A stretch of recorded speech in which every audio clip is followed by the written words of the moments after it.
मुख्यमंत्री योगी आदित्यनाथ का संबोधन शुरू करते हुए मां विश्ववासिनी धरती को नमन किया। सपा और कांग्रेस पर निशाना साधते हुए कहा कि इंडी गठबंधन झूठ और फरेब का गठबंधन है। सपा दुर्दांत अपराधियों का प्रोडक्शन हाउस है, जिसके सीईओ अखिलेश यादव ने टेंडर शिवपाल यादव मिर्जापुर मांझवा विधानसभा गांधी इंटर कॉलेज मैदान जनसभा को संबोधित करते हुए कहा कि यह धरती सिद्धि स्वामियों और संतों की है, जिसको नमन करते हुए सभी प्रणाम करते हैं। प्रदेश में डबल इंजन की सरकार कार्य कर रही है। आज विकास के लिए हाथ नहीं फैलाना पड़ता है, विकास पुल चक्कर आता है कभी नहीं। यह धरती खनन भू माफिया के लिए पहचानी जाती है। आज विश्ववासिनी के नाम से मेडिकल कॉलेज विश्वविद्यालय फ्रांस के सहयोग से सोलर एनर्जी उद्घाटन पीएम ने किया था। एनडी गठबंधन झूठ और फरेब की गठजोड़ है। किसी की खटाखट रुपया मिला गया क्या है।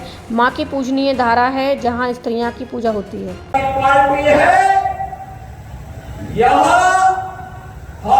दुर्भाग्य और अपराधी का प्रोडक्शन हाउस बन गया है, यानी यहाँ इससे पैदा होते हैं, यही से लूट खसोट करते हैं, अराजकता फैलाते हैं और फिर जनता को गुमराह करने की बात भी करते हैं।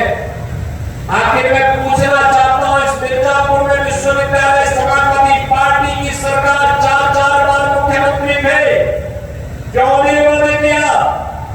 क्यों नहीं मेडिकल कॉलेज बनाया? क्यों नहीं यहाँ की हर घर नल की योजना को लागू किया? क्यों नहीं मां विंध्यवासिनी के धाम को इन्होंने कॉरिडोर के रूप में बदलने का काम किया? क्योंकि विकास इनके एजेंडे में नहीं। यहाँ तो विकास उनके परिवार का हो, मिर्जापुर और विंध्य क्षेत्र का नहीं, प्रदेश का नहीं, इससे इनको कोई लेना देना नहीं, विकास से कोई लेना देना नहीं।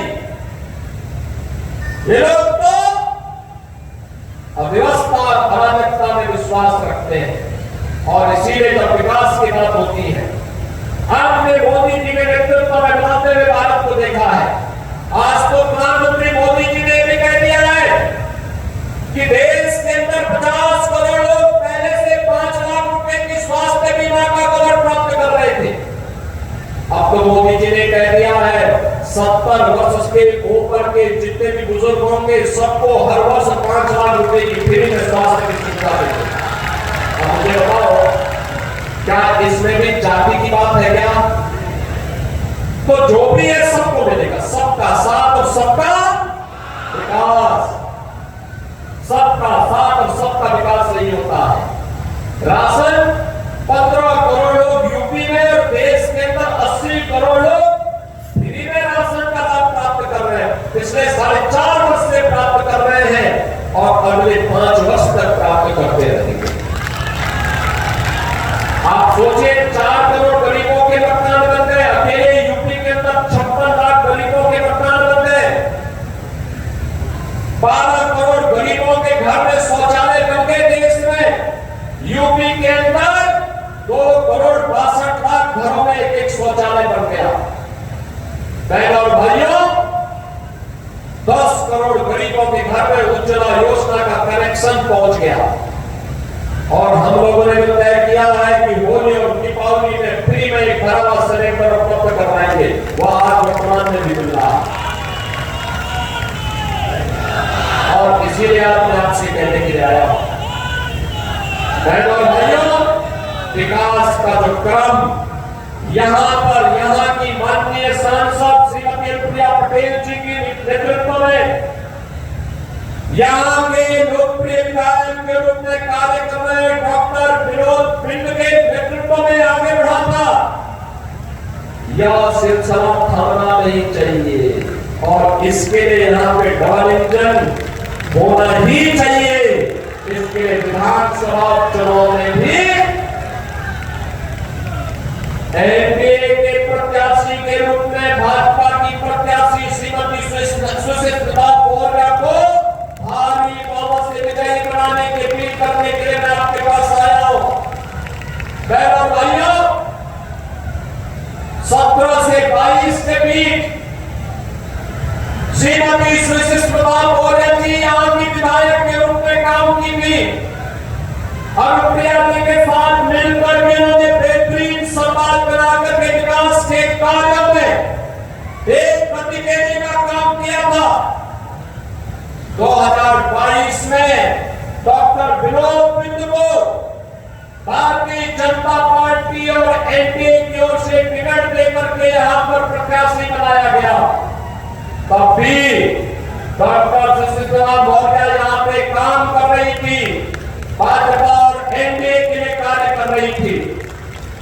जब भी मैं यहां पर आया किसी भी चुनाव में, श्रीमती रिंकी कौल के चुनाव में आया हो या फिर लोकसभा चुनाव में, तब भी वे यहाँ पर थी, काम कर रही थी। और इसलिए बहनों और भाइयों, आज मैं आपसे अपील करने के लिए आया हूं, यही अपील करने के लिए आया हूं।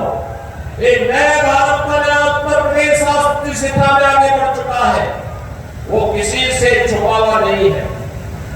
इन 7.5 वर्षों में प्रधानमंत्री मोदी जी के नेतृत्व में, उनके मार्गदर्शन में उत्तर प्रदेश का परसेप्शन बदला है।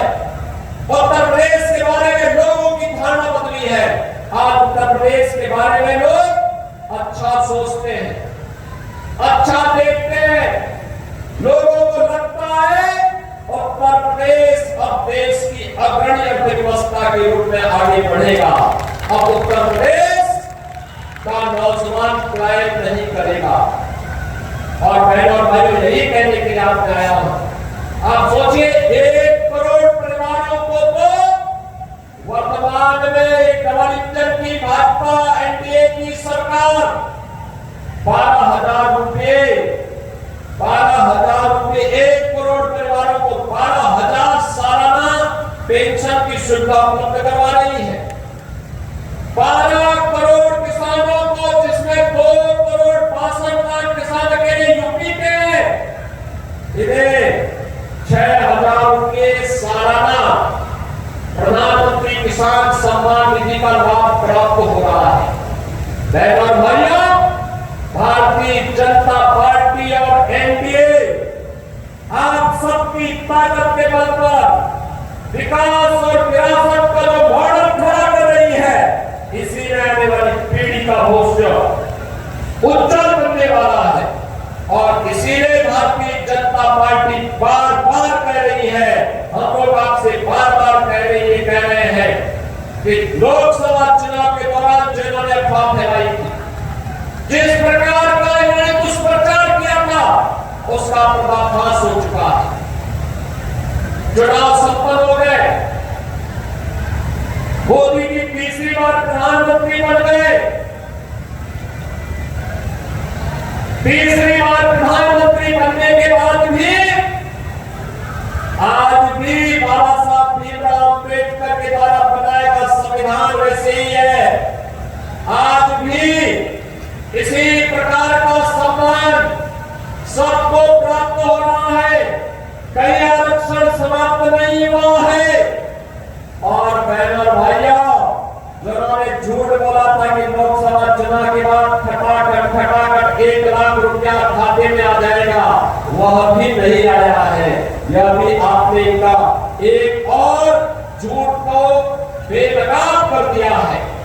और इसीलिए हम कह रहे हैं, बटिए मत, बटना नहीं है, एकजुट होना है। देखो, हरियाणा ने निर्णय ले लिया है। हरियाणा के बारे में सभी राजनीतिक विशेषज्ञ कहते थे, अतीक अहमद के गुंडा ने राज्यपाल की निर्मम हत्या कर दी, न्याय नहीं मिला। लेकिन न्याय इस परिवार को तब मिला जब डबल इंजन की भाजपा की सरकार आ गई। और इसीलिए मैं कहता हूं बहनों भाइयों, इसीलिए मैं कहने के लिए हरियाणा के बारे में सभी राजनीतिक विशेषज्ञ कहते थे, इस बार कुछ गड़बड़ लगता है। हम लोग कहते थे गड़बड़ नहीं होगा, सही होगा, तो क्या बहुमत के साथ भाजपा सरकार बनाएगी। और बहनों भाइयों, हरियाणा में भाजपा की तीसरी बार सरकार बनी है। मोदी जी की नीतियों का लोगों ने वहां पर समर्थन किया है।